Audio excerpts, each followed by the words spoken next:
lot of those times, those things don't work to make your holes in your flat because it gets rather time consuming going after hole after hole after hole. And so what we're going to be doing today is we're going to be making a hole punch. So that way we can better and more efficiently go ahead and poke the holes in our system. So today we're going to go ahead and show you how to do that.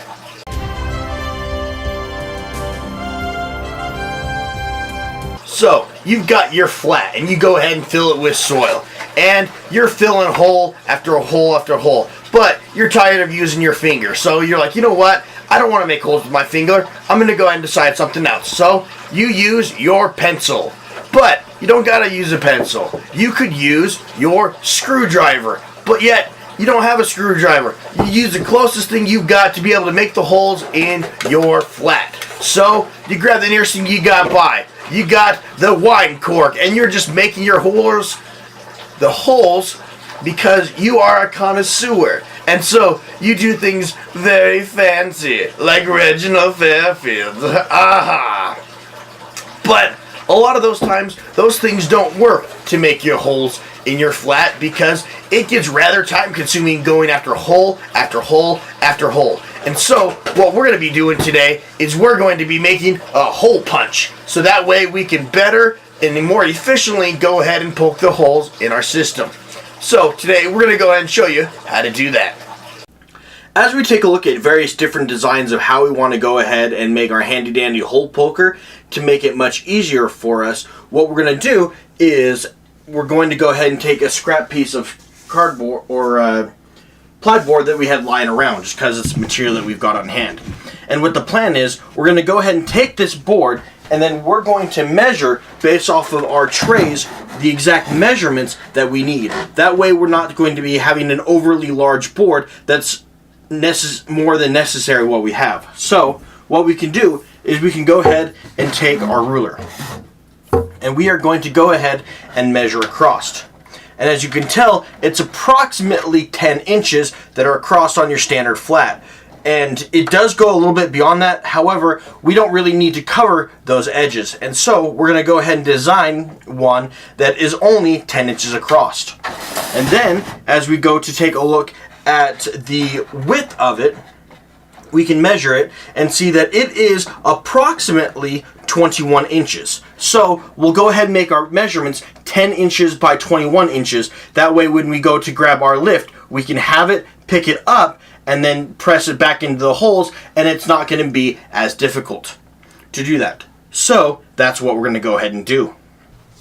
After taking our measurements, we've went ahead and cut our board to the dimensions that we want to do. Now we'll go ahead and double check it just to make certain that we've got it what we're looking for to do. Now, yes, it is 10 inches by 21 inches, as stated previously. Using a freehand saw, it wasn't cut perfectly, but that's okay. The outer dimensions is not what is important. What is important is getting the dimensions of the pegs so that way we can properly do it. And how we're going to do that is we are going to take our tray and we are going to place it over it. Now, we fully have all of our holes set in and squared away. And what we're going to do is we are going to use these bottom holes in this commercial type of tray that we have. And that's the reason why we're using this board and setting it up for it, is so that we can manipulate these holes. These holes are perfectly centered. Just because we are going to be using this to open up little seed pods up top, we're still going to use these holes as our orientation because they are perfectly centered in the tray. So what we're going to go ahead and do is we're going to have our tray and we're going to set it down. Now we're going to go ahead and take our pencil, and it's going to be a little bit monotonous, but we are going to go ahead and mark little circles for these entire trays. Now the reason why we're going to do that is it's going to allow us to take our drill and drill out each individual hole. So when we go to place our pegs, we can perfectly do it. Now, keeping this in mind, you can take the time to go ahead and mark it out, get everything perfectly done, but this is just going to be an easier, quicker method to do it. Will it be as precise? Potentially, potentially not. But that's okay, because if we screw up, we can always take another board and try again. So we're going to go ahead and do this. Now, you might wonder to yourself, well, you're using wooden pegs. Would it not be easier just to use a nail with a broadhead brim? Yes, it would be easier to do a broadhead brim nail and just be able to press it through. However, there are a couple reasons why we're not using nails. One, the scrap board that we happen to be using, is a little bit thinner, and the nails could potentially break through it. You could just simply get a stronger wood purchasing it. Yes, that works too. But the other reason why we're not using nails is because the nails are going to be a little bit harder, and in case we accidentally decide to rush it and shove through, those nails are going to destroy the plastic material, making these not as useful for plants. And because this is a higher quality plastic that we can potentially reuse again and again, I'm going to use wood because it's going to be a little bit more forgiving in the actual material. So we're going to go ahead and mark these, we're going to go ahead and drill them, and then we'll be back.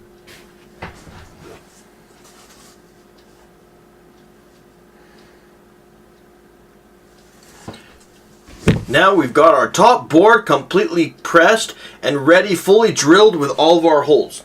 Now, what we are going to do is we are going to take our 3/8 wooden dowel, shown here, and we're going to go ahead and cut it up into our individual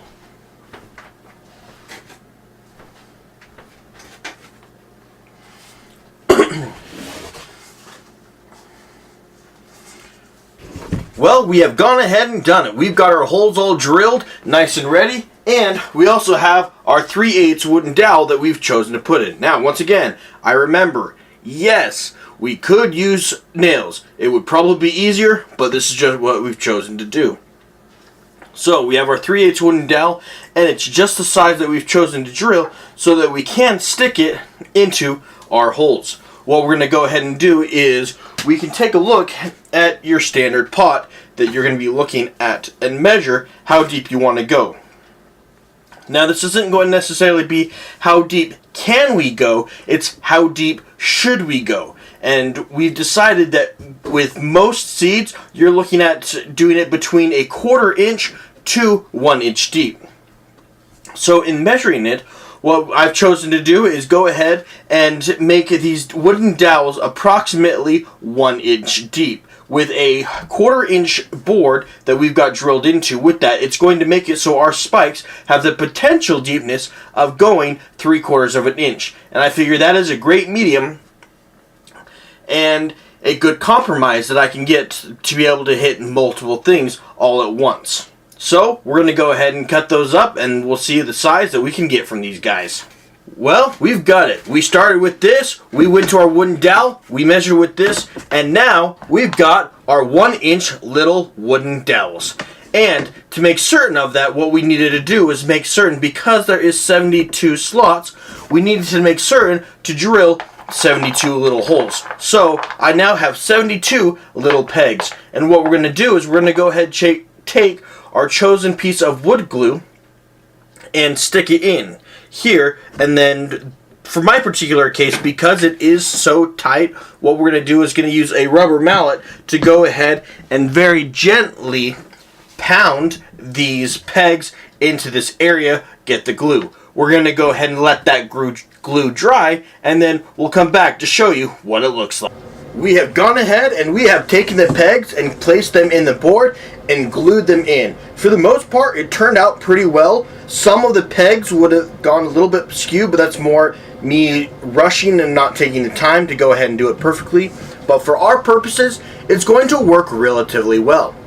Now, what we're going to go ahead and do is there are a few glue spots that have come out. Now, that's purely more aesthetic. That has nothing to do with a functionality, not really a big deal, but for my own sanity or whatever, I'm going to take a small knife and I'm going to see if I can chip away some of this excess glue. But for what we're going to be using it for, not really a big deal. Then, after that, just to increase the longevity of it, there are some burrs, in particular on the back, where some of the pegs are not quite even, with the board, I'm just going to take a quick sander and I'm just going to level that off. Then after that, to further increase the longevity, I'm going to go ahead and I'm going to cover this entire board with a polyurethane material or a stain. All that's going to do, because we're working in a high moisture environment, that's going to increase the longevity that this plug maker can do for me so I can get more life out of it. So we're going to go ahead and do that, and then we'll be back at that point in time. Well, we have gone ahead and we lacquered it so it was a little bit more resistant to water moisture. It's not going to be completely waterproof, but it will be fairly water resistant with about 2 coats of a polyurethane material that I just went ahead and sprayed on. We got the spikes all in, glued in, fully ready to go, and we are ready to start planting. But it seems like something is missing. I wonder what that could be. Oh, I know. Now that is a much more easier, capable piece of equipment to use. What we went ahead and did is we got 2 light-duty handles that we purchased at our local big box store, and we easily can now grip onto the container. So we just used 2 bolts on either side that are then secured with a nut, as you can see. So now we can very easily pick up the whole system and press into a full flat that's been designed for 72 holes. Now this is a fully functioning piece of equipment that we can easily use. Now as mentioned before, yes, we can easily use nails to use as our holes. We just happen to have dowels to work for this purpose. So let's go ahead and see it in action. We're going to go ahead and take it, line it up to what we've got. Looks pretty good, and we're going to go ahead and press down and see how it does. Lift, and as you can tell, across the entire flat, there is now holes that are punched in across the entire flat. Now, as you can tell, I did this as an example. You want to make certain that your material is wet, because it's not going to have an indent if it's not. But all the way across the flat, we now have holes that are able to easily plant our seeds. So now, instead of using a pencil or some other type of mechanism where we've got to individually poke little holes, we now have one solid flat, 72 holes, easily pressed with one piece of equipment. Now, it may have been a little bit time consuming in building this. However, keep in mind, this is going to save you a tremendous amount of time in the long run by press, continue, press, continue. Thanks for joining us. We went ahead and took a look today at how we can more efficiently use our time. We were trying to plant flat after flat after flat by using this handy device in start to finish on how to more efficiently create holes to make planting much easier.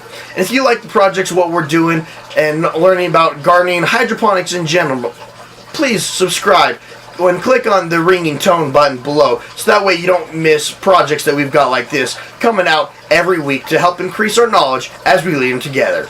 Thanks again for watching, and we'll see you next time.